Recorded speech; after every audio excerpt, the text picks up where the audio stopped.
امریکہ کی طرف سے سیز فائر کا، جنگ بندی کا جو پروپوزل سامنے آیا تھا، حماس نے اس کو اپنی منظوری دے دی ہے، لیکن اب اسرائیل کے اخبارات میں یہ لکھا جا رہا ہے کہ حماس نے امریکی پروپوزل میں اپنا ایجنڈا بھی بڑھا دیا ہے، اپنا پروپوزل بھی انکلوڈ کر دیا ہے، اور اس وجہ سے اب اسرائیل کے لیے اس پروپوزل کو ماننا مشکل ہو رہا ہے۔ اسرائیل کے کچھ اخبار نے تو یہ بھی لکھ دیا کہ امریکی ایلچی نے ایسا کہا کہ حماس نے جنگ بندی کا، سیز فائر کا آخری موقع بھی گوا دیا ہے۔ سیز فائر میں یا جنگ بندی کے سمجھوتے میں کیا بات چیت شامل ہے، اس کو ذرا سا سمجھیے۔ جنگ بندی کا، سیز فائر کا یہ جو معاہدہ ہے سیدھے امریکہ کی طرف سے، کہہ لیجیے ٹرمپ کی طرف سے آیا ہے، جس میں 60 دنوں کی جنگ بندی شامل ہے۔ اس کے بدلے میں حماس کو تقریباً 18 اسرائیلی ہوسٹیج کو رہا کرنا ہوگا، اس میں 10 زندہ ہوسٹیج شامل ہے اور 8 سے کچھ زیادہ مردہ ہوسٹیج شامل ہے۔ خبروں کے مطابق ابھی تک حماس کی قید میں 57-58 اسرائیلی ہوسٹیج موجود ہیں اور ان میں سے 34 کی ہلاکت بھی ہو چکی ہے، لیکن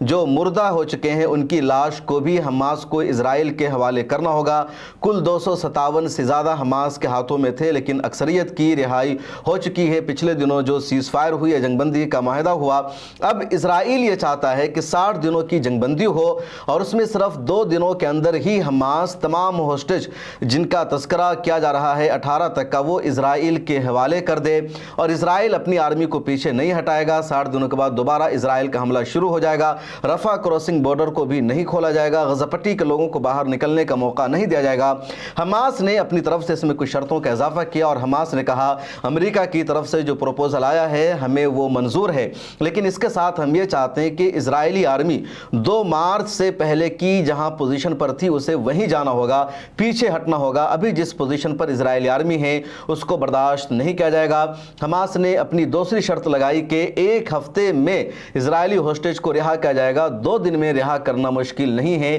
حماس نے ایک اور شرط لگائی کہ امریکی صدر ٹرمپ کو ہی جنگ بندی کی یقین دہانی کرانی ہوگی، یعنی اسرائیل غزہ پٹی پر حملہ نہیں کرے گا، اس کی گارنٹی سیدھے امریکی صدر ٹرمپ کو دینی ہوگی۔ اگر ٹرمپ کے ایلچی اس کی گارنٹی لے رہے ہیں یا اسرائیل گارنٹی لے رہا ہے تو اس گارنٹی کو نہیں مانا جائے گا، کیونکہ اس سے پہلے بھی حماس اور اسرائیل کے درمیان سمجھوتا ہو گیا تھا، جنگ بندی کا معاہدہ ہو گیا تھا، اور اسرائیل نے سیز فائر کا وائلیشن کیا، جنگ بندی کے معاہدے کو توڑ دیا اور دوبارہ غزہ پٹی پر حملہ کر دیا۔ اس لیے اسرائیل پر بھروسہ نہیں کیا جا سکتا۔ یہ حماس کی طرف سے واضح شرطیں رکھی گئی ہے اور ابھی تک امریکہ اور اسرائیل کا اس پر واضح جواب نہیں آیا ہے۔ میڈیا کے ذریعے ہی جواب دیا جا رہا ہے کہ حماس نے ان شرطوں میں اضافہ کر دیا ہے، لیکن حماس نے ابھی جو کچھ کیا ہے وہ بالکل صحیح کیا ہے، کیونکہ اسرائیل حماس کو، فلسطینیوں کو دھوکہ دینا چاہتا ہے، اور حماس کی لیڈرشپ کو، قیادت کو اچھی طرح اندازہ ہے کہ اسرائیل کچھ دنوں کے لیے سیز فائر کر کے، جنگ بندی کر کے تمام ہوسٹیج کو آزاد کرا لینا چاہتا ہے، جو اپنے دم پر حملہ کر کے نہیں کرا سکا، اور اس کے بعد دوبارہ غزہ پٹی پر اس کا حملہ شروع ہو جائے گا۔ ایک اور بڑی خبر غزہ پٹی سے آئی ہے اور وہ یہ کہ اسرائیل بے شرمی کی تمام حدوں کو پار کر چکا ہے اور فلسطینیوں کے قتل عام کے لیے اب وہ امدادی سینٹر کا سہارا لے رہا ہے۔ جو امدادی سامان تقسیم کرنے کے لیے کاؤنٹر بنائے گئے ہیں، وہاں جو فلسطینی امداد لینے پہنچ رہے ہیں، اسرائیل ان پر حملہ کر رہا ہے، ان کو نشانہ بنا رہا ہے، ان پر بمباری کی جا رہی ہے، اور یہ پہلے دن سے لگاتار جاری ہے۔ یعنی پہلے دن جب غزہ ہیومنٹیرین فاؤنڈیشن نے اپنا صرف ایک کاؤنٹر بنایا اور وہاں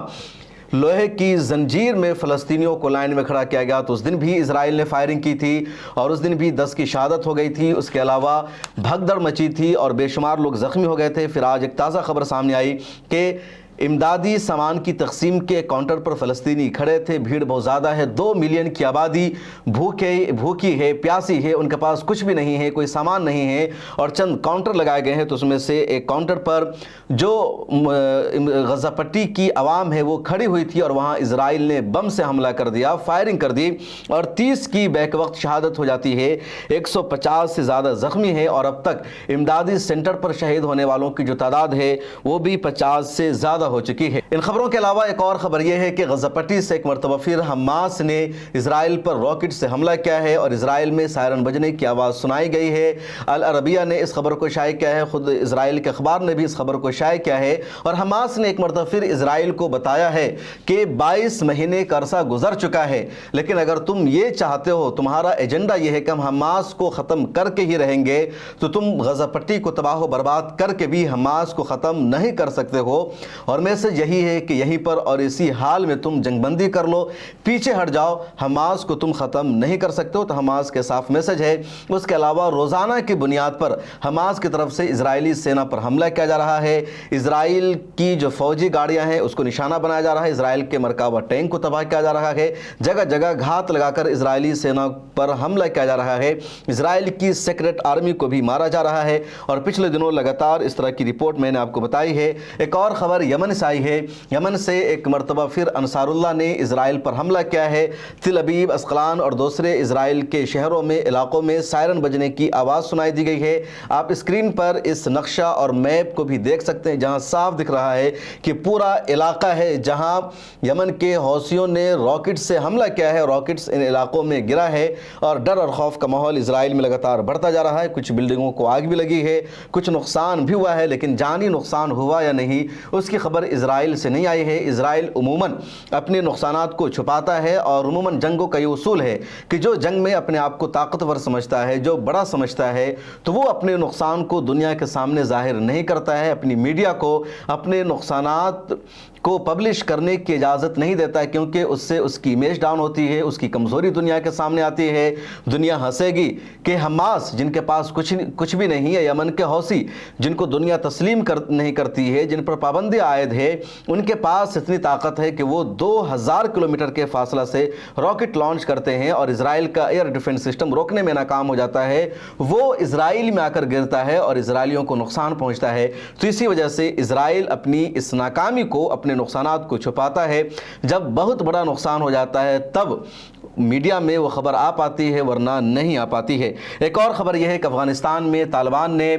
فلسطین کی حمایت میں، حماس کی حمایت میں احتجاجی مارچ نکالا ہے، اور سڑکوں پر نکل کر ہزاروں طالبان نے فلسطین زندہ باد کا نعرہ لگایا ہے۔ اسرائیل سے صاف لفظوں میں کہا کہ وہ غزہ پٹی پر حملہ بند کر دے، اب اس کے حملے کو برداشت نہیں کیا جائے گا۔ اس کے علاوہ بھی دنیا کے بہت سارے دیشوں میں احتجاج کا، پروٹیسٹ کا سلسلہ جاری ہے۔ دنیا کے بہت سارے دیشوں نے اب اسرائیل پر پابندی لگانے کا فیصلہ بھی کر لیا ہے۔ اس ویڈیو میں اتنا ہی، پھر ملاقات ہوگی۔